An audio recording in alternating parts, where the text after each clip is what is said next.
Welcome to the Flute 360 podcast, where we incorporate a panoramic view of flute-related topics. I am your host, Heidi K. Begay, and this is episode 6, Organization Within Your Flute Studio. In the last episode, episode 5, we talked about networking and marketing your flute studio. And we discussed the different ways to recruit flute students to your studio. Now that you have acquired a good studio base, the next step is to organize your flute studio so that it runs like a well-oiled machine. Today's episode is titled Organization Within Your Flute Studio. So I'm a firm believer that if you are well organized within your business, the students and you, the teacher, will ultimately think clearer and essentially be more productive. In today's episode, we are going to talk not only about how to organize your time, but also your resources. One of the biggest components, I believe, to having your studio run like a well-oiled machine is communication. I think that is one of the key elements to being successful with your business. So communication can be broken down on many different levels. The first component within this communication umbrella is your contract, studio policies. So be very clear about your policies on different topics. They can be regarding cancellations, your policies pertaining to makeup lessons, teacher and student expectations, and much more. You have to find something that works for you in your studio. One thing I would like to point out is, for example, you might write up your policies and think, yeah, this is golden. I'm going to hold on to this for, a lifetime. Just know that be willing to be flexible and just know that different things will arise. So I thought I had a pretty good studio policies in print my second year, and then I realized different elements, not problems, but different situations arose time and time again with not just one student or two students, but a handful of students. And I thought, oh, okay, maybe I wasn't clear about this. Maybe there was a miscommunication.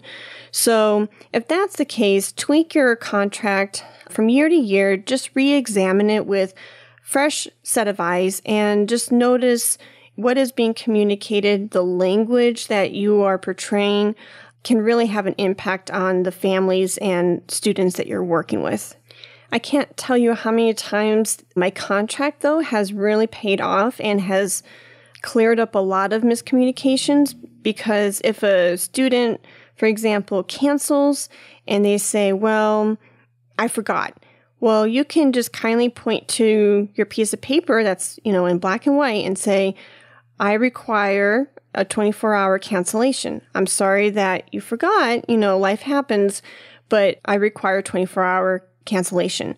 So whenever in a jam, I've noticed that I can redirect and point the family or the student towards that piece of paper and just kindly say, remember, whenever they say, quote, I didn't know. So these contracts really come in handy. To ensure that I know the families and the students have read the contract and understand the policies, I have them print their name and sign and date the contract, so that way we are all on the same page. And once they have signed that contract, they turn it in to me. So that's just an idea. You don't have to go through with that, but it's just a little tip to help you out. If you have any questions about creating your contract, any ideas or questions regarding the process of it, feel free to shoot me an email at heidikbegay@gmail.com, and I would love to see what you came up with and throw you any ideas your way. Also, I would feel comfortable sending you my own studio policies, so that way you can get your brainstorm wheels jogging. The next aspect about organizing your studio is scheduling. If you ask any private music teacher, their face might go white as a ghost, or they might completely collapse over because they know scheduling is a nightmare. It kind of reminds me of that painting, The Scream by Edvard Munch, and I know a lot of private teachers out there can appreciate that. I've been reading this book, The Savvy Music Teacher by David Cutler, a lot lately, and I really like the layout. It's organized well. It has extremely great content, and the language is very approachable and easy to read and comprehend. So I would highly recommend his book if you so choose to purchase it. But anyways, in one of the chapters, he talks about scheduling, and he talks and refers to scheduling as making all the puzzle pieces fit. That is so true. He continues to say, as tough as it seems, there is always a solution. You just have to find it. So concentrate, get creative, and use the exceptional problem-solving skills that music study has taught you. So I really appreciate that on so many different levels. In hindsight, when I look back at the beginning of my teaching career back in 2009, this little tip that I'm going to give you now, I wish I would have known this tidbit back then. However, again, I just had to get my feet wet and figure it out for myself. But I wish I would have established my own schedule so that way I could cut out time for myself, my family, hobbies that I enjoy, anything that's personal and anything that is outside of work. When I first started teaching, I felt like I had to take anyone, everyone, and work 7 days a week. And maybe in some sense or some regard, that kind of is true. Because I really feel like when you're starting off your career, you have to, quote unquote, pay your dues. So I definitely paid my dues, but I feel like a lot suffered because I did. But anyways, before you even contact the parents to see what days and times work for them and their children, I would definitely cut out that time for yourself. So if you want to, for example, say Saturdays and Sundays are me time or family time, then put up that healthy boundary. Say, those are my 2 days. And there's nothing wrong with that. I think if you are well rested and well taken care of, then you can be a better teacher for your students and the community. Now, I will say a little disclaimer to that.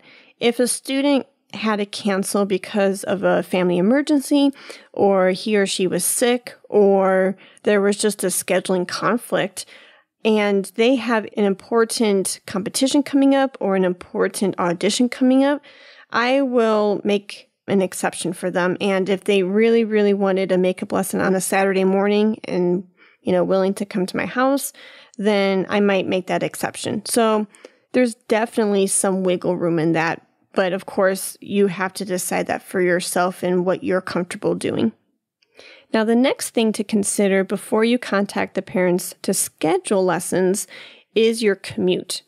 Be logical. If you're driving around for one student there or here, you're going to feel like a chicken with his head cut off. There's no point to doing that to yourself. Also, it might not be the best use of your time or resources like gas if you're going to one school for one or two students and then driving halfway across town for the next student. So be wise with your time and resources. Before I schedule lessons for Johnny, Jane, Sarah, Joey in their specific time slot, I will, the months leading up to that semester, kind of take a poll. If a student took lessons with me in the summertime, my incentive is if you take lessons during the summer months, you will get top pick of your fall and spring semester time. So if Sarah takes June, July, August lessons with me, and it comes time to schedule 60 students in my studio, it's pretty crazy. And people are basically pulling hair and teeth just to get their prize time slot. So I will tell students and families, sign up for summer lessons. And that way you get your top pick in the fall and spring semester. Now, the other thing about that really, really helps me a lot is the majority of my students will take summer lessons for me, which is great because now I'm employed 12 months out of the year instead of 9. But the other thing is now that I've got, like, say, a good 50% of that studio, 30 students are with me right now in the summer months, I will start getting them scheduled. I will figure out what works well for them, block off those days, and figure out, okay, District A students are leaning more towards Monday. So I'm going to put District A on my Mondays. And, District B looks like they're really going to be comfortable on Tuesdays and Wednesdays. So I kind of block off what city I'm going to be in per day. And then when the other 30 students come in that did not take summer lessons with me, I will fill in the gaps. So say Johnny is from District A, and I've already figured out District A is going to be Monday because a lot of my summer students are from District A, and they said Mondays work really well. And Johnny comes in, he didn't take summer lessons, and he says, well, I really want to be on Tuesday. And I will unfortunately have to tell him and his parents, I would love to teach you on Tuesday. I would love to accommodate you. However, I'm in that city, District A, on Mondays, and you might lose him. And that's unfortunate. Sometimes that happens. But again, you are only one person. You're not Superman. You're not Superwoman. You can't just snap your fingers and, be at the next school just like that. So getting a little bit of a poll like end of July, beginning of August before school year starts, and kind of having a preliminary draft of what your fall semester will look like is nice. So that way, those other 30 students who come back wanting fall lessons, you can just kind of plug them in where it fits well for you and those students who were great enough to take and to continue those lessons in the summer. Going back to David Cutler's book, Savvy Music Teacher, he gives a lot of great tips that I have never heard of before. And I think these are important to point out. He suggests using 2 different programs, Studio Helper and SignUpGenius. He says they are basically lifesavers.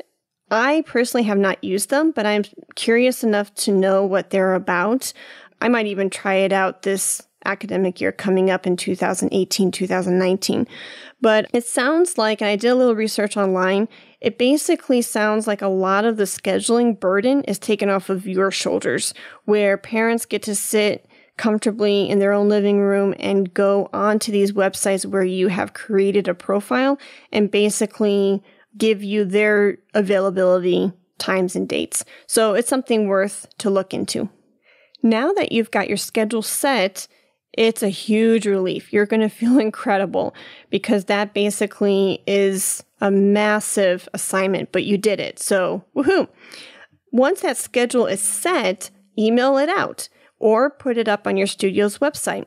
This is key because it goes back to tip number 1, where we talked about how communication is essential for keeping your studio like a well-oiled machine. We definitely need to make the schedule visible so that way everyone is on the same page and there are no misunderstandings or miscommunications. The next organizational tip that I would like to suggest is invoices. Now, invoices are great because, again, it gets everyone on the same page. Not only is it telling the families how much they owe for the month, but what is really crucial about this are the lesson dates. So at the bottom, I personally use MacFreelance, and MacFreelance has this option where at the bottom of the invoice, I can write comments, and I can say lesson dates are XYZ. And that way it's clear as can be. There is no room for misunderstandings or miscommunications. And that way, the families can check their calendars and make sure that those 3 or 4 Mondays do work for them. And if not, then you have plenty of time to reschedule or just cancel the lesson altogether. Another feature about MacFreelance that I really appreciate is not only can I write in invoice comments, but I can write notes to myself that won't appear on the invoice.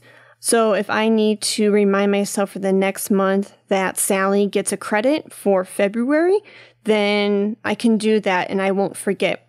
Another feature that I really appreciate on MacFreelance is the fact that I can hit all and select all my billed invoices, say for the month of January, and it will tell me my total. So I can know my expected income for that month. And with that figure, I can budget accordingly. Bills, expenses, fun, travel, whatever I want to spend my money on, I can budget in advance with that feature. And lastly, I really appreciate too, once I hit that Johnny has paid me for the month, it gives me the option of, did he pay with check, through web, cash, online? So, I mean, you can really keep detailed accounts of each month's invoice. And at the end of the year, I've had a lot of parents want all 12 months worth of invoices because I'm sure they are collecting that information from me so they can use it as an expense towards their taxes. So when they ask me for that information for the entire year, it's so easy. I go under Johnny's profile account through MacFreelance, and I just tell the computer or tell the program a range of dates. I'll say January 1st through December 31st, and it will pull up those 12 invoices within that specific year, and I'm able to print that off or email it to them, and they have their information of how much they've spent on Johnny's lessons. So as I was preparing for this episode, I thought, well, I'm a Mac user. What about the PC users? And I came across this great, I guess, program or service called FreshBooks, and it works for any computer user, whether you're Mac, PC, whatever you use. FreshBooks is through the cloud, and they keep track of invoices, expenses, which all of those documents are super, super great to have organized to get ready for the tax season. We won't get into FreshBooks or MacFreelance or taxes right now because I will get down into this rabbit hole and I won't be able to get out. But we will definitely talk about taxes, income, expenses, all of that for episode 7. Another tip to keep your Flute studio well organized is communicating via email, whether it is to your parents or students or band directors or all of them. Emailing is super, super great and convenient because most of us have smartphones now, and we can just go to the Gmail app or we can go to the Microsoft Outlook app and just click a button and send out a message to the whole group. So in Gmail, that's what I use. In Gmail, I create a group contact list, throw all of my students' emails, parents' emails into that group, and then that way I can send out an email blast. And what I'll do is just to protect my parents' students' privacies, and that way I'm not sending out an email blast with their email plastered all over the DFW area.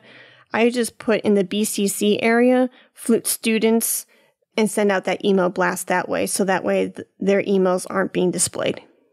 So what you are communicating through these emails could be a slew of different things. It could be sending information regarding upcoming Flute events in the area or Flute summer camps, competitions, auditions. It could be in regards to your studio directly, such as information regarding studio recitals, competitions, solo and ensemble dates, booking a pianist for their next event, etc., etc. So it's really imperative to send out those email blasts, keep everyone in the same loop, and respond to your emails from parents and students and band directors in a timely fashion. Another tip to keeping your Flute studio well organized is building and maintaining your own website. I think having your own website for your students to access is a great way to communicate between you and the studio, you and their parents, and also the public. For your students, I think it eliminates any questions that they may have throughout the week in regards to their lesson assignment, for example. In artistryofmusic.com, that's one website option you can try if you're interested. There is a part on that website that they can log in and access their homework assignment via web. And I think that's great because so many times students will say, oh, I lost my notebook, or I lost that piece of paper you wrote on. This way, they don't have any excuse. I'm sure almost every household in America basically has a computer. If not a computer, some kind of tablet or phone, or if they don't have a smartphone or some kind of computer device, they can go to the public library. Computers are so accessible right now that it's kind of hard to have an excuse that I forgot what my homework assignment was. Other great options about artistryofmusic.com is you can create a tab that says resources. And I like this feature a lot because if you have an article that you want all 40 plus students to read, then you can just say, hey, go to my website, go into resources and read about vibrato, or go read about articulation. And that way, everything is in one spot, super organized and easy to find. Another tab that you can have on your studio website is a calendar or calendar of events. Again, this is a great way to keep your studio organized because not only parents can see the dates, students can see the dates of upcoming events, such as all region competitions or their local schools' solo and ensemble contest.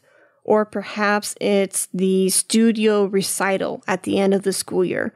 Whatever the event may be, if you put those dates in the calendar on your website, then again, there's no misunderstandings or miscommunications and everyone is on the same page.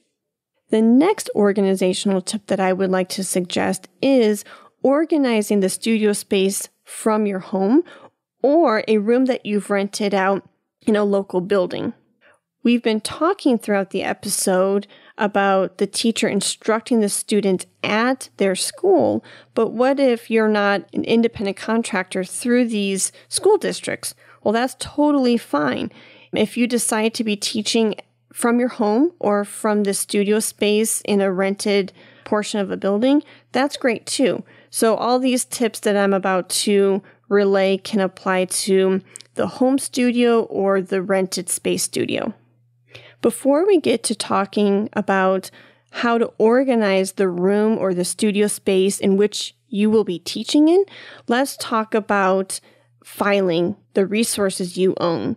So if you talk to any of my friends, they will tell you that I am literally obsessed with filing, organizing, making spreadsheets of the resources I own. I think it's great to take an inventory of what you have. So what I do in my personal studio is I own, just like you, I own a lot of different flute books, music, such as CDs, DVDs, magazines, such as Flutist Quarterly or Flute Talk.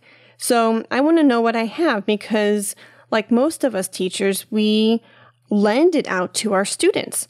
And that's very nice, but as we all know, these things are expensive and we would like them to come back. So if I have a spreadsheet of what books I own, what CDs I own, what music I own, I will, on the side of that item, I will say lent it out to Sarah on March 1st, 2018. And that way I know if I don't have a return date, I know that Sarah still has it. So that's another great organizational tip to keeping your studio running very smoothly. Now getting to the actual room, the actual space in which you will be teaching in. I think it's a great idea to have purpose for that space. So designate a room in your home for teaching. I don't think it's ideal to be teaching in a bedroom or in a common space area where students or yourself can get distracted. So designate a room for that purpose so you and the student can focus very well.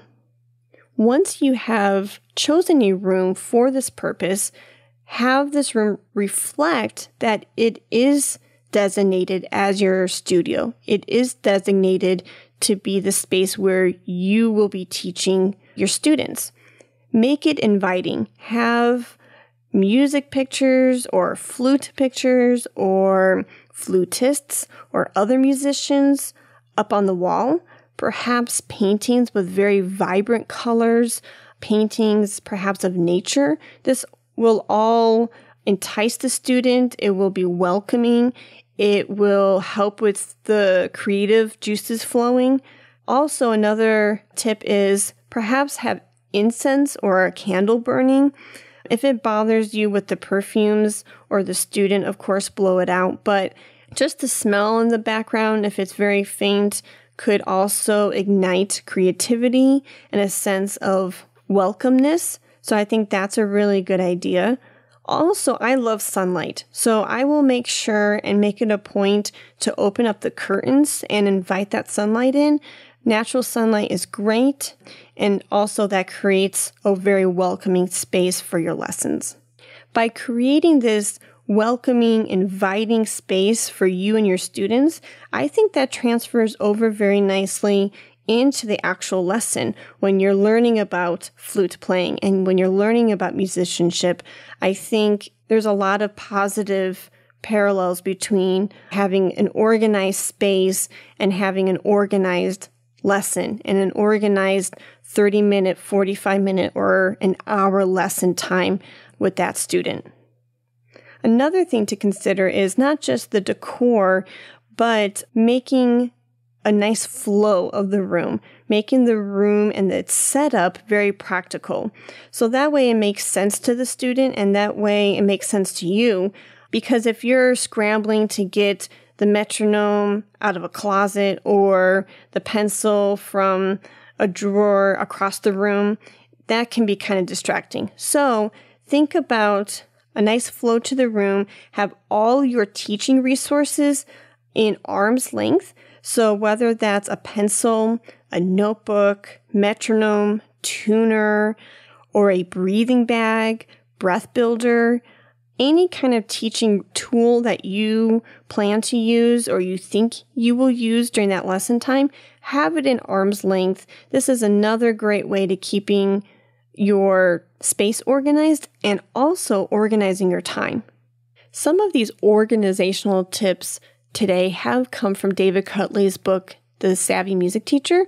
However, others have come from my own experience and my own knowledge of being a studio private lesson teacher. So you don't have to do all of them, but they're there for you to consider and to incorporate within your own regimen if you feel that it's going to benefit you. To wrap up today's episode, I would really like to just make one final suggestion, and that is to organizing your personal life. And we've kind of dabbled with that idea throughout today's episode, but I just want to bring it home and just emphasize that idea again, because it is so important to have a well-balanced life between work, pleasure, studies, practicing. All of that needs to be well balanced. So while you are organizing your studio, organize and make time for your personal life too. You don't want to be burnt out, and you want to be the best teacher you can be for your students. To summarize the key organizational tips that I gave throughout today's episode, let's just look over them real briefly just to bring it back home. First, you want to stay organized through your communication, whether that's through emails or your website. This is a great way to get everyone on the same page, whether you are communicating to your students, parents, band directors. This way, everyone stays on the same page and there are no miscommunications or no misunderstandings. The next thing to keep in mind is setting up a well-planned schedule. Next, creating invoices can really help you stay organized in your finances and also keeping track of lesson dates and payments. Next, filing your resources or taking an inventory of what you own so you can check it out, a book, a CD, etc., to your students to help them grow. And finally, organizing your studio space so that way it's a space for you, the teacher, and the student to learn in a well-managed, well-organized space. By doing some or all of these tips, you will notice that the studio is going to be running like a well-oiled machine. And by having it function this way, you and your students will be happier and more productive. Thank you for listening to today's podcast. If you have any questions or comments, please feel free to email me at heidikbegay@gmail.com or visit my website at heidikbegay.com. If you enjoyed today's topic, please go to the iTunes store and rate and review. Thank you for listening.